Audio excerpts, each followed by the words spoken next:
Eddie Angel heard Elvis Presley records when he was a kid, and he wanted to play like Scotty Moore when he picked up a guitar at age 12. He got his hands on a copy of Play Guitar with the Ventures. He loved the Beatles. As time went on, he discovered Link Wray and Dick Dale. Eddie honed his rockabilly guitar chops playing in the Washington, D.C. club scene, Link Wray's old stompin' grounds. These days, Eddie tours the world with Los Straitjackets, who have spent the last 5 years touring and recording with Nick Lowe. Stay tuned for my talk with Eddie Angel.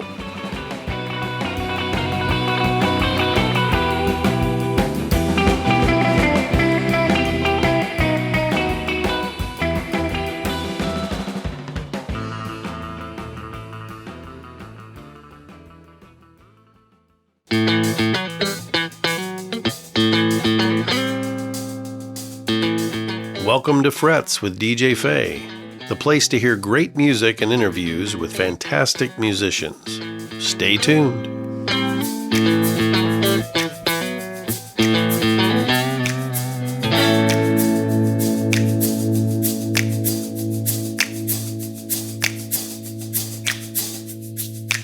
Eddie Angel, thanks so much for taking the time to talk today. Well, thank you, Dave. Appreciate you you're talking to me. I assume you're calling from Nashville? Yes, I am. I'm home. It's a very hot day out today. Yeah, hot everywhere, it seems like. Yeah, man.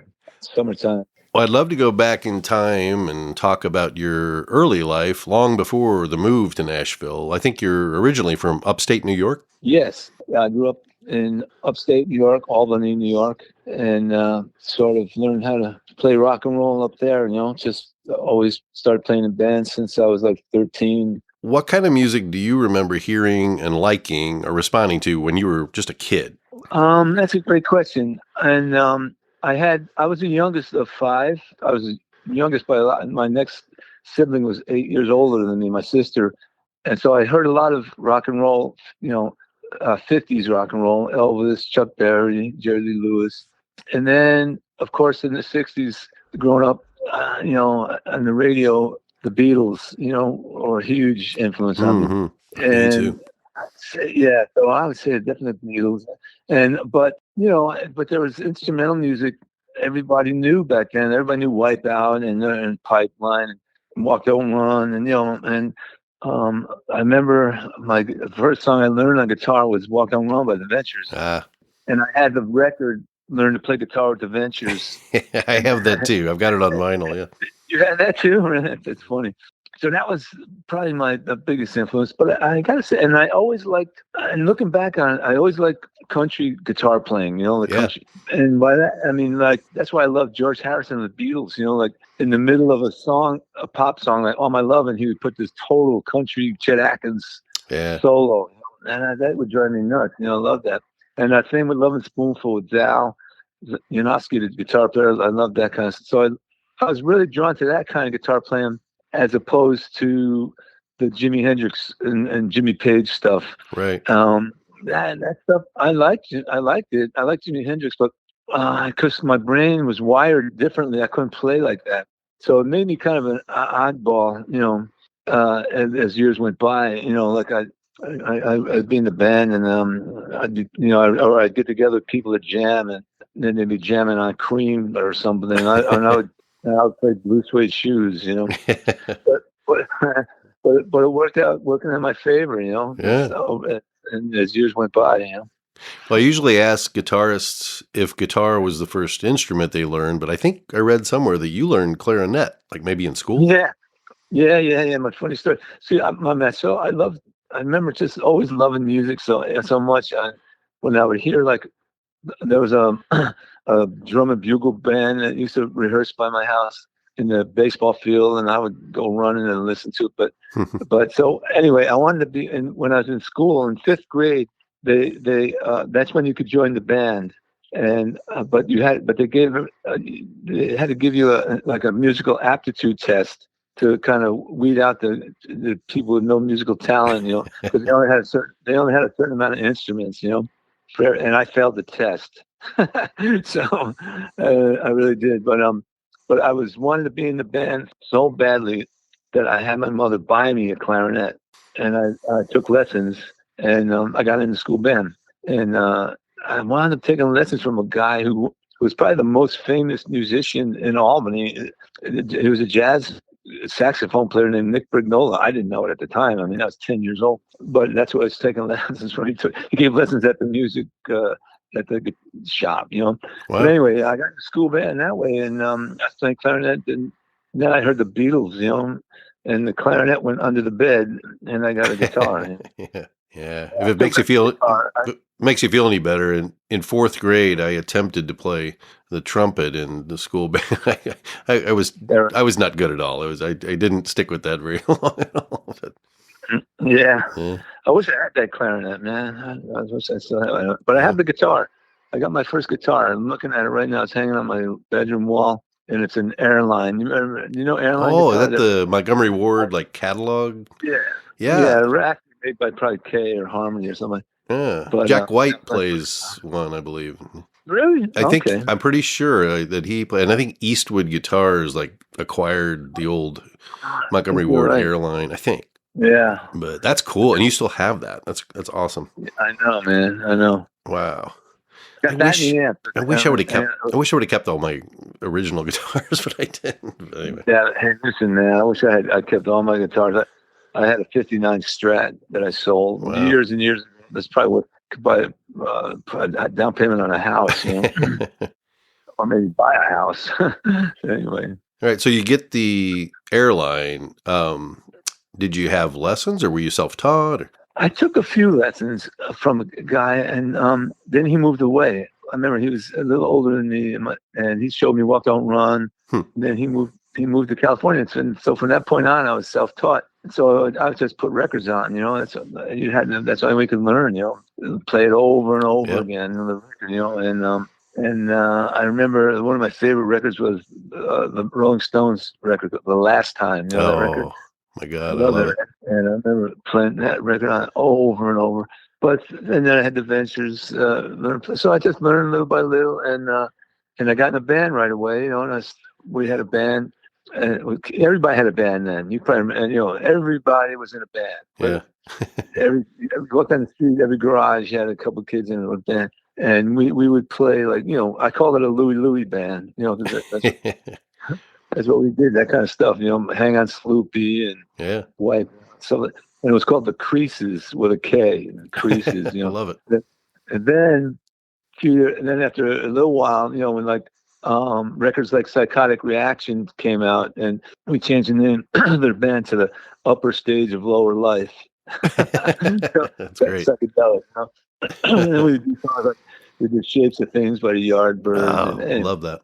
Yeah, so that was my first band. You know, and when I was 13, we just played the firehouse for somebody's birthday party or something. And then then in high school, I was in a band for a little bit. And as a freshman, I was in a band called the Motivations, and I forget what we did. We some songs we did. I remember. We did "Oh to Billy Joe." I remember that was one of the songs we did. Wow. But and then so I didn't do so. And after high school, I'm trying to think. I was in I got into a local band. I started. I remember one time a friend of mine I had a friend a couple years older who was always better than me. I'd go to his house and he would be showing me stuff, and he had a really good ear. But I remember one time going and he's playing me the stuff off the first Led Zeppelin record. I'm like, I don't like that, man. I wasn't crazy about it anyway. It's one of my memories. But he told me about some guys he had met, some college guys, you know, and they were great. This guy was a great guitar player or whatever. And so we went to meet this guy, and they were like college guys, you know, hippies, you know, and we were like greasers from the wrong side of other side of the track. And we show up at this, hippie pad, you know, like in the late 60s, you know, and we get together to jam. And that's the one time when we're jamming, I started playing Blue Suede Shoes, you know. These guys know where this kid come from. But, you know, they liked it because I could do it, you know, even though it was like, it was weird nobody was doing that. They were playing like, you know, Jimi Hendrix. So anyway, but one thing led to the next, man. I just all I ever wanted to do was play guitar in a band, you know. Right, And that's right. what I was gonna say. I wanted to play in a local Albany band that kind of was pretty successful. They were called the Star Spangled Washboard Band. Oh yeah. And they later morphed into Blotto. I don't know if you've ever heard of Blotto. Blotto had some success, but that was the band I toured. You know, first time I toured. You know, we pretty much all over the East Coast we toured, and we went. I remember one time we went on tour in the Midwest. One time with Sean Anon, and another time we went on tour with Bob Seger and Freddie King. Believe it or Wow. not, man. I love Yeah. that early Bob Seger stuff. Oh, he's great in general, but Yeah. the early stuff was something. Yeah, this was Yeah. early, man. This was before, you know, his big, hits. Yeah, yeah. But I was too dumb to pay attention. I can't believe it. I don't have any memories of Freddie King. I just know he was up, but I knew he was there. Yeah. So Stay tuned. We'll be right back.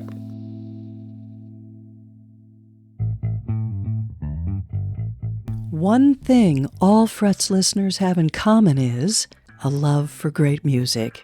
You can find music of all genres at Euclid Records, with stores in St. Louis and New Orleans, both very cool spaces filled with vinyl, CDs, cassettes, and 45s.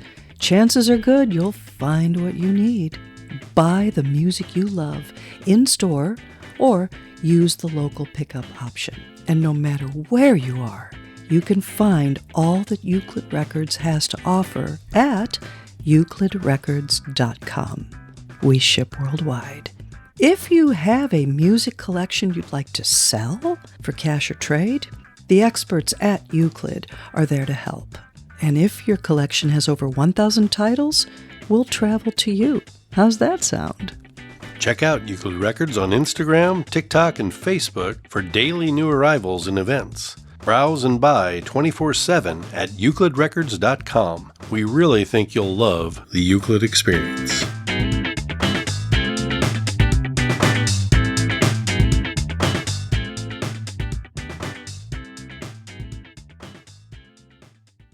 We lived several places, quite a few places, between your time in New York and the eventual move to Nashville. Yeah. But the first move was to the Washington, D.C. area, playing in bands, right?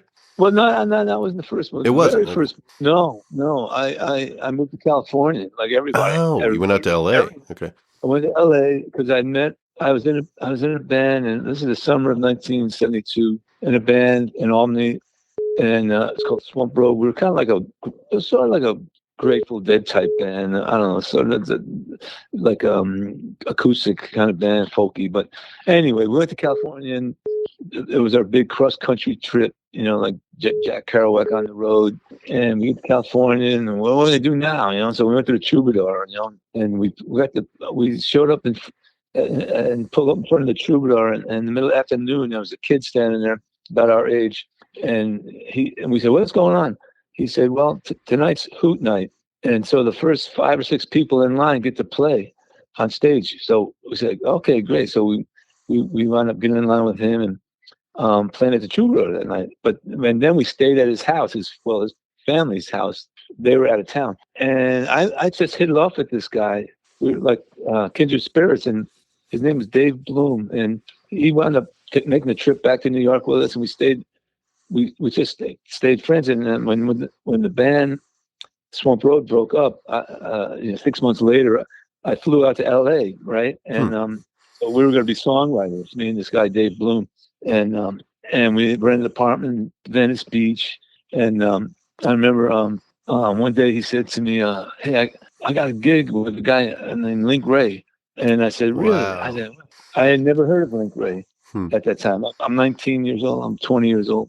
And I guess I had never heard Rumble at that point. And I said, "Well, get me in the band. I'll play rhythm guitar."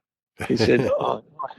And next thing I know, I was in Link Ray's apartment talking to him, hanging out with him. Man, that's amazing. And then we got together and jammed in a garage in North Hollywood.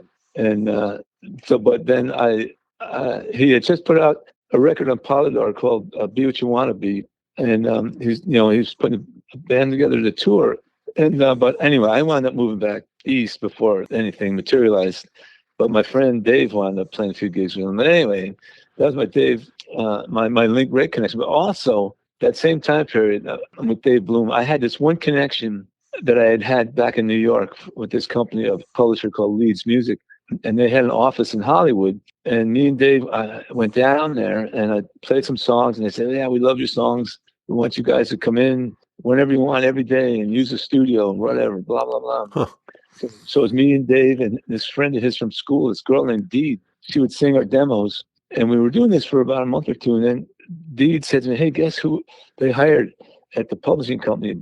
Dwayne Eddy." So now Dwayne Eddy, yeah. So I'm like, now I got to play my songs for Dwayne Eddy, and he's sitting there anyway. Then Dwayne Eddy and this girl, our friend Dee, fall in love and elope.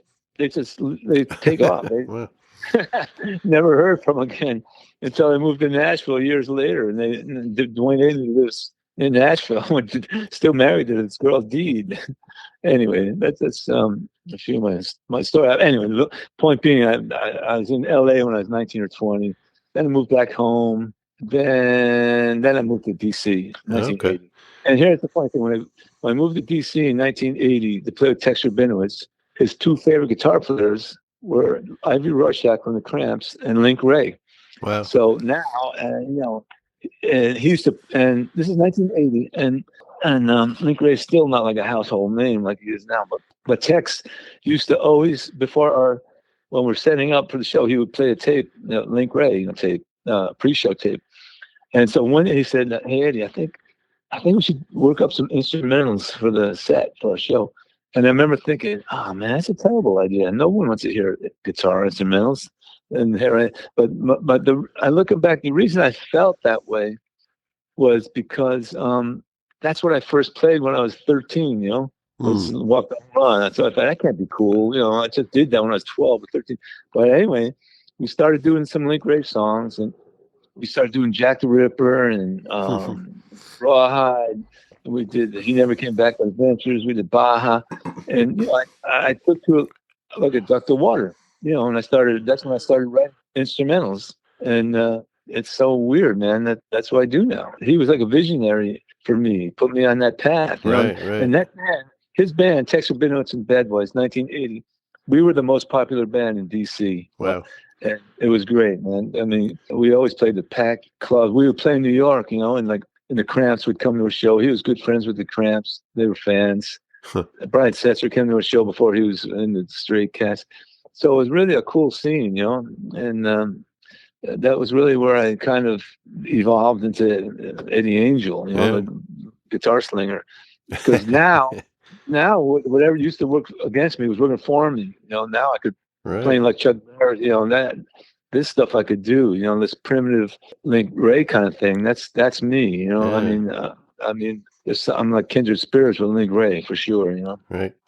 And so odd because when at 19 I didn't even know who he was. When I first met him. Huh.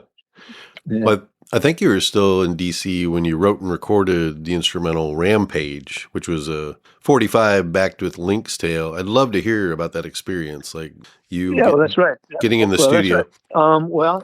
That's because, like I said, we started doing instrumentals, and I just wrote those songs at this time period, 1980, and they were both kind of like an homage to Link Wray on Link's Tale, for instance. And so when bands from New York would come to town, they would open for us, there are rockabilly bands like the Rockettes, and there's another one called the A-Bones, and there was one called Buzz and the Flyers, and a band and Ronnie and the Jitters was one. So Ronnie and the Jitters was a band from New York, and they would come to town and open for us. And the bass player from that band said, "Hey man, I want to do a 45 with you, I want to do like a Dwayne Eddy type 45." So he brought me up to New York and to record with the band, with his band, Running the Jitters, as my backup band. And so we recorded it there, actually in New Jersey. But that was my first 45. And I've heard stories from people who know who are friends with the Cramps, and that said that when Lux Interior heard it, he really dug it. He really liked that 45. He said, "Wow. There's a guy who knows rock. This guy knows rock and roll." And I heard from another source that they were thinking about me, asking me to join the band. I don't know if that's that ever happened, but yeah. So that's where that record came from. Yeah. But I just kept writing instrumentals, and I didn't really think that much about it, but I moved back to New York, upstate New York, like in 81 or 82. And I was playing up there. And, well, anyway, I'll fill that you in, but maybe you have another question. So before I don't get ahead. My first one's just a comment. I know you can listen to it online, Rampage, the 45, but I was recently looking, there's some available at Discogs. At some point I need to have a physical copy of it, so I'm going to get that. So yeah, I gotta have it. I'm building back up my record collection. Yeah.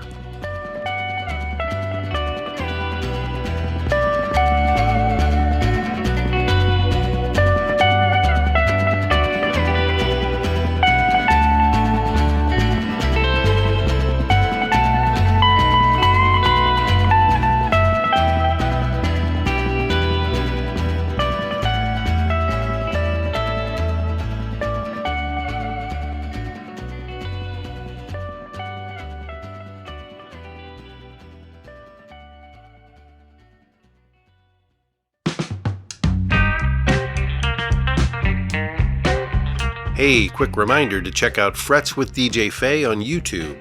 Subscribe for free and you'll find extras like shorts and videos featuring live performances of Frets guests. Subscribing really does help keep the podcast going. And did I mention? It's free. Now, back to the show.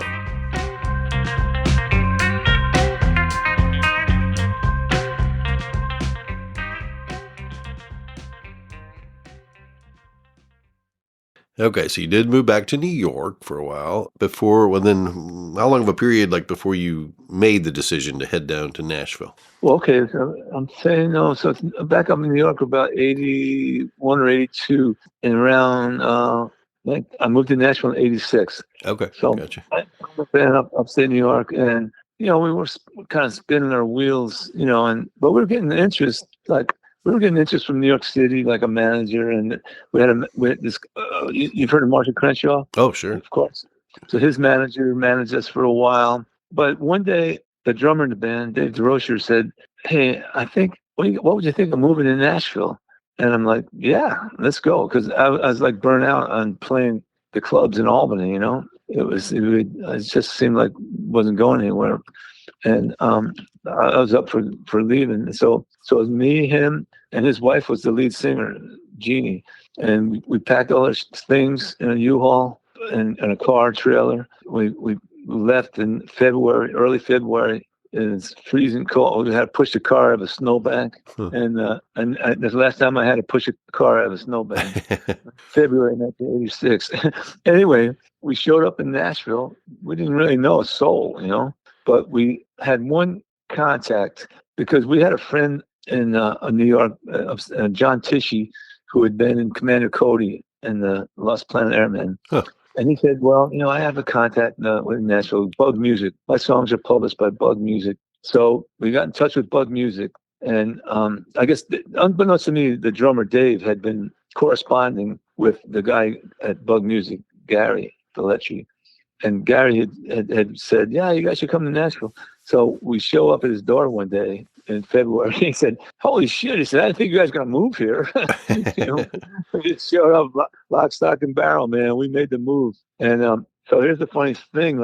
It turns out this Gary Velletri, who was the head guy at Bug Music, he had my 45 of Rampage. And he's like, holy mackerel. He said, I used to wonder what happened to this. What happened to this guy? Here you are. You showed up at my door. Huh. So that was our end. So Bug Music was a good company. I mean, it represented a lot of big people, Johnny Cash and a lot of songwriters. I think John Hyatt maybe, and people like that. So we were pretty well connected, and he got us people out to see us, and within a year we got a record deal with CBS Records. And but I got step one back a little bit. When our first gig we played in Nashville, one of our first gigs, we opened for Webb Wilder. You might have heard of him. Oh yeah. And that night I met Jimmy Lester, was playing drums for him, who later became Los Straitjackets drummer, and a girl named Marshall Chapman was in the audience who I'll tell you about, and then Danny Amos. Yeah. So after we got done playing the set, Danny Amos came up to me and said, introduced himself and said, my name's Danny Amos. I used to play in a band called the Ray Beats, and I never thought I'd hear anyone play a Link Wray song in Nashville. Because I would always, at this point, I was always play like Run Chicken Run or some Link Wray song in the set.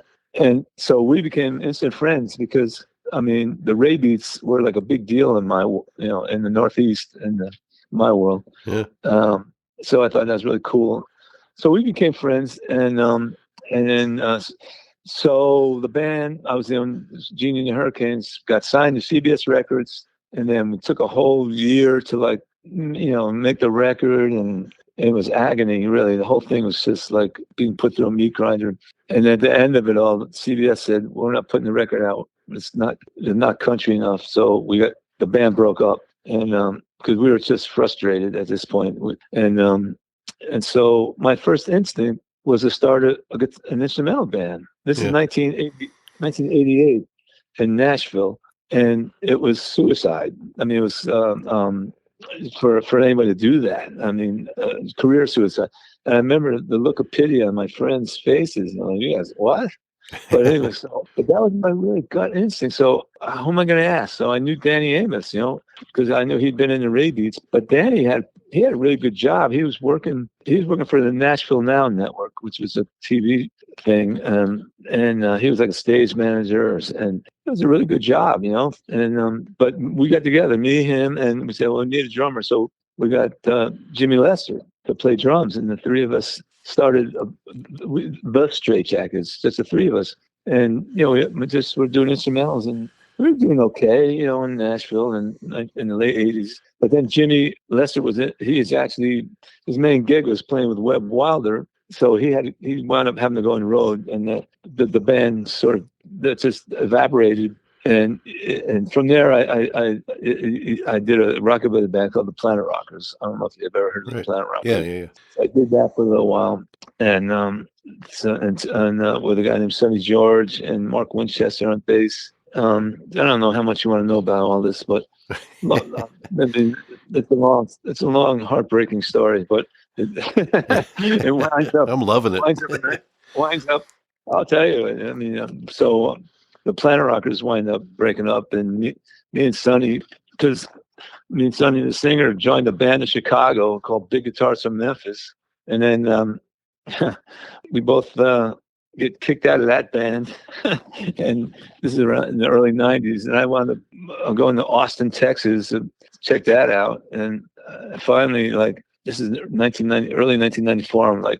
And I'm with my wife Melanie. I'm like, this is not working out. Let's just move back to New York, So my wife's from Long Island, so we're thinking, okay, we'll get our shit, We're like homeless people, really. And we said, well, on the way out of town, we want to go see our friend Herman the German. He's doing a record in-store at a record shop. We'll see him. So we went to see him, and we leave, get in our cars, and I don't know which one said it first, but I might have said to my wife, I think she said to me, I think we should move back to Nashville one more time. And I said, oh my God, I was thinking the same thing, but I was afraid to say it. I don't want to freak you out, So we said, okay, let's move back to Nashville one more time, And but we need a place to stay. So the only person I could think of who had a house big enough and didn't have a family was Danny Amos, So I called Danny, and he said, yeah, sure, you guys can stay with me.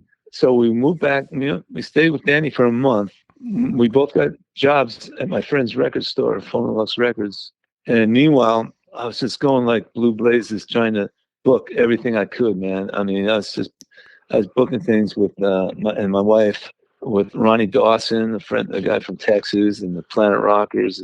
And then, so I was staying at Danny's house, and really, literally, no kidding, just for a favor to him, I said, let's get Jimmy Lester back over here, and play, and play the old songs we did with the Straitjackets. I was just thinking, as a favor for letting us stay there, because in my mind, Danny had a good job. He wasn't looking to be in the music business, but and my main thing was, at this point now, I didn't want to be in a band anymore. I said, I'm moving back to Nashville, and I just want to get a job as a guitar player in a band, in a country band. Maybe some country band I can fit in. I don't want to be in a band. Everything had crashed and burned, or heartache every mile. So and that's kind of how we met our first bass player, Scott Esbeck, because I found this country singer that I thought I could play guitar for. His name was Marty Brown, and I found out that he was doing he was making a video. So I went down the video, and his bass player was Scott Esbeck. And Scott, I was with Danny and Jimmy, and they knew Scott. And he's like, "Hey, what are you guys doing?" I said, "Well, we're starting this band, playing all instrumentals." He said, "I want to do that." So he's in our band. So this is 1994. It's me, Danny Amos, Jimmy Lester, and now we got Scott Esbeck on bass. And we used to rehearse a couple of times a week at Danny's garage, and he had a big box of Danny. Now he was going to Mexico City like a few times a year, 4 times a year. He was in love with going to Mexico, and he would go to the wrestling matches, and he would buy the luchador masks outside, buy them for a couple bucks. So we had a big box of these luchador masks where we were in the room we rehearsed in, and I remember thinking, that looked cool, man. We all let's wear those, and and so our very first gig was opening for a band called Man or Astro Man. Oh yeah, at a record store in Nashville called Lucy's, which is no longer. And I remember we're getting ready to go on stage, and like, hey man, are we gonna wear them or not? We almost chickened out. I said, I don't know if we should. Our friends are gonna laugh at us. But my wife said, no, you guys should wear them. So we put them on, we wore them, and it was instant. We knew we had a winner. People loved it. That's so great. Okay, we haven't taken them off ever since. So that was so then Danny had a friend named Ben Vaughn. Oh, Have you ever yeah. heard of Ben? So he asked Ben to produce. He said, let's go and record this stuff, and he asked Ben to produce it. I didn't even know this till years later that he finagled this. He just told me that Ben was going to be passing through town.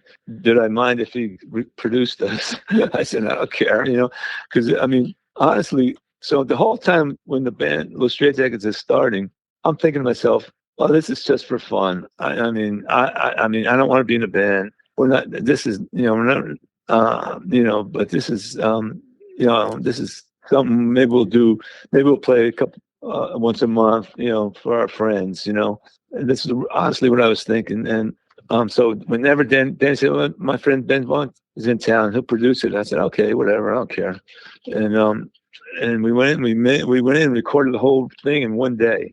Because we've been playing these songs on rehearsing over and over, for no good. I don't know why. We're just doing it for fun. But so we went in and knocked them out in a day, But then there was another day of mixing and all that shit. But so all this stuff is happening. Well, I'm like unbeknownst to me because I'm doing all this other stuff, going crazy, trying to book tours with whatever I could do. And so Ben Vaughn, I guess, took the tape and he got us a record deal. Yeah. Somehow with a little label in Boston called Upstart Records. And Upstart Records was part of Rounder Records, which was pretty, sizable label, Right. Respectable. But Upstart was 3 guys who worked for Rounder. They gave them their own little record label. The 3 guys were Jake Grelnick, Chris Cody, and Glenn Dicker. And just so today now, of those 3 people, Glenn Dicker owns Yep Rock Records, the record label we're on. And Jake Rownick's been our managers for 30 years. So, but that's getting ahead of the story. Now that they're the owners of this label who signed us. And they told me later, said, we weren't going to sign any more instrumental bands. We had all these instrumental band records, we said, no more. And then we got your tape. And we say, oh, wow, we got to sign these guys. So now we got a record label and put it out. And we did a tour, our first tour. This would have been, I think, 95. And we did our first tour. So the very first gig on the tour was in Atlanta. And they were doing, the record labels got us an in-store at a record store in suburban Atlanta, in a mall. In the middle of the afternoon, and so we got to lug our shit through the mall, in the middle of the afternoon to set it up and play for nobody, right? There's a couple kids looking at rap records, but there was one guy was there with his girlfriend, paying attention, digging it. And when we were done, he's like, "Man, that's great." He said, "My name's Pete Droge, and I'm on tour opening for Tom Petty and the Heartbreakers." Wow. And he said, "We're playing in Atlanta tonight." And we're like, "Yeah, we're playing in Atlanta too. We're playing at the Star Bar. They're playing at the Enorma Dome, but or wherever." So that night, we didn't know this. He brings the whole band down to our gig. Pete Josie, except Tom. Tom didn't come, but the Heartbreakers came to our gig, and we met Mike Campbell. Man, that's cool. Mike Campbell, the guitar player for the Heartbreakers, and he like flipped out over us, man. He loved us, and he said, "When you guys get to LA, get in touch with me." So we did, and then that part of that tour, I mean, it started in Atlanta, went we went to Florida, went to Texas, went to New Mexico, and each day got worse. But on the tour, what I mean by that is, by the time we got to Albuquerque, it was like the 4th of July, and nobody was at the show. The guy canceled the show, but so our bass player Scott was ready to quit, and he was calling back to Nashville looking for a gig. But we get to L.A. and we didn't know this, but we had gotten a pick in the L.A. Weekly of this is the cool show to go see, and our show was like gangbusters, man. We're like the flavor of the month for one day. That's great. So it totally revived our spirits. And Mike Campbell was there, and he brought Jackson Brown, and and we wound up going to his house and recording. We did a bunch of recording with him in his house, and then he wound up getting us gigs opening for Tom Petty, and we were on those gigs at the Fillmore that later became like there was a whole big hubbub about it this past year, the 25th anniversary or something. So anyway, that was the beginning of it, and we never looked back, man. We got in the van. We just kept touring. We toured so much that I felt like for 3 years I was never home. And but I remember at one point thinking, "Wow, I think I'm making a living doing this. I'm really doing this." And so that's that. And like I said, it's just always been like a slow upward trajectory. We never had like great big success or big failure, but it was slow and steady, and it's been great, and next thing, one thing after the next, like little things along the way, like getting a song in a movie for the first time, getting this big check, or getting nominated for a Grammy for a record we did with Eddie Clearwater. And stuff just happened little by little, and then finally getting to back up Nick Lowe, and that's what we're doing. I'm going up. Yeah. I've seen you with Nick Lowe twice in St. Louis at Delmar Hall, but so I'm about to go on tour with him in a week, and so it's been great. It's really been awesome. I mean, that's so great. Yeah. Hey, I want to talk about Plug. Plug makes it easy for you to purchase the personal technology you need at 40 to 70% off retail pricing. What can you get from Plug? Certified pre-owned devices including iPhones, Androids, AirPods, Macs, smartwatches, accessories, and more. I originally didn't even want an Apple Watch, but I got one from Plug and I love it. I wear it every day. Your purchase is backed by their unmatched 1-year warranty and 30-day money-back guarantee. One more very cool thing, Plug is dedicated to helping reduce e-waste around the globe. To date, Plug has helped save over 1 million devices from reaching landfills, and they're looking to double that number by 2025. Link to Plug Tech from the show notes, and check out all the great deals and savings on certified pre-owned devices. Plug Electronics. Check it out.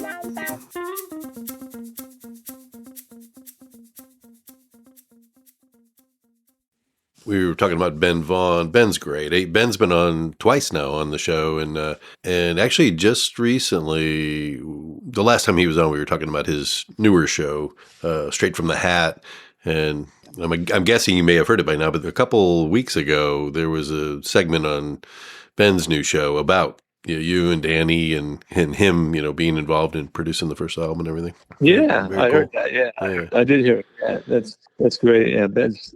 He stayed a good friend, and Pete Curry, our bass player who was recently retired, he and Ben have a band now called the Everglades. They play once in a while. Yeah, that's cool. So yeah, Yes, I have seen you guys backed with Nick Lowe, and I've been a fan of Nick Lowe since I discovered Brinsley Schwartz in my teens. I've seen you guys at Delmar Hall. Oh, you mentioned earlier, too. I just want to, we have time to talk about this. You mentioned Man or Astroman. I was really into them back in, I think it was the 90s. I saw them in this basement bar called the Gargoyle. It's on the campus of Wash U here in St. Louis. It's just one of those little bar. You feel like you're going in somebody's basement at this place, and they didn't have any kind of bar or anything, but they were fine with you bringing, like a 6-pack or a 12-pack and putting it at your feet. So, yeah, Man or Esther, man, they were fun. Yeah. No, they were going great guns for a while, Yeah. because they were appealing to like punk rock kids and stuff. I remember they were selling out like the Troubadour back when we were just starting out, Yeah. Oh, I got to ask you about this too. Last year saw the release of Somos Los Straitjackets, another fantastic record. I noticed Tom Kenny's voice appears on it. I just was curious about the story behind that. Oh, that's right, man. Tom's a good friend of ours. Yeah. He's a voice. Your listeners probably know it's the voice of SpongeBob. Yeah. But I don't know how we met. We've known each other. He's a big music fan, real aficionado, man. He knows a lot about music, and he's got his own band in LA called the High Seas. Yeah. That's right. And so we try to see him whenever I'm in LA. We try to get together and hang out. And I just saw him a couple weeks ago in Chicago because he's got a place there now too, because his wife's from Chicago and his daughter's living there now. Yeah. But and his daughter's is starting out in music. Her name's Nora Kenny. You might want to get her on this program. Yeah, we'll see. I was very lucky, very fortunate. Was it early last year? I don't know, a while back. But I was out in LA for a week, and I sent a message to Deke Dickerson. I was like, "Hey, it doesn't look like you're currently on tour. Are you like playing anywhere, around LA while I'm there?" And he's like, "Oh man, I've got my kid Saturday night, but here's what you should do. You should go to the Sassafras Saloon, and Tom Kenny and the High Seas are playing." And my buddies and I got there really early, and cool little place. And yeah, we got to talk to Tom, and he was so cool, and his band was great. So that was fun. Yeah. Oh, he's super nice, man. Yeah, he's super nice. Yeah. And then really, like I said, he knows his stuff, man, about music. He's no dilettante,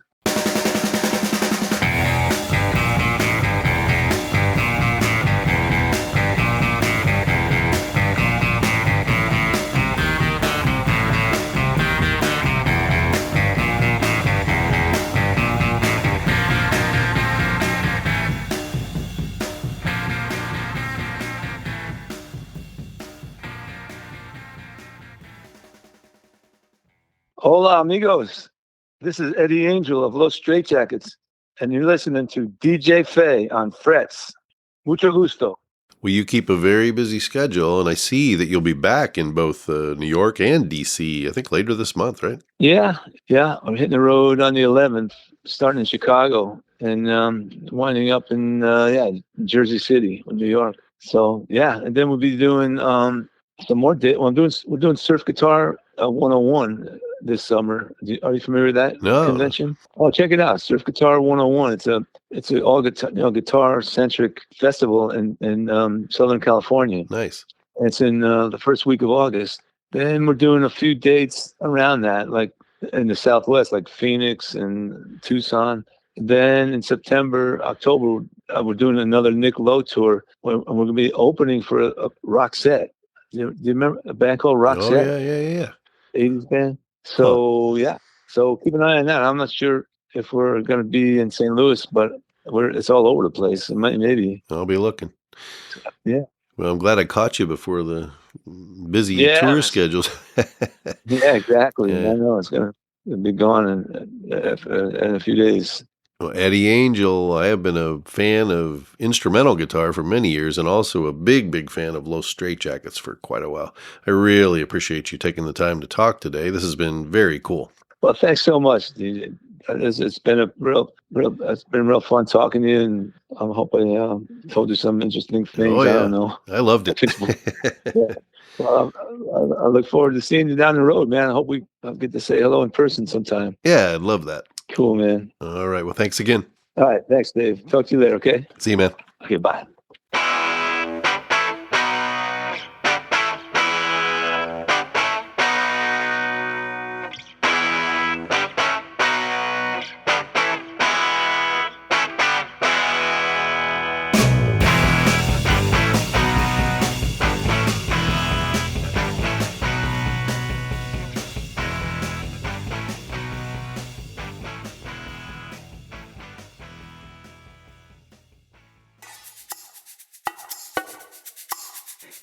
Did you dig this chat?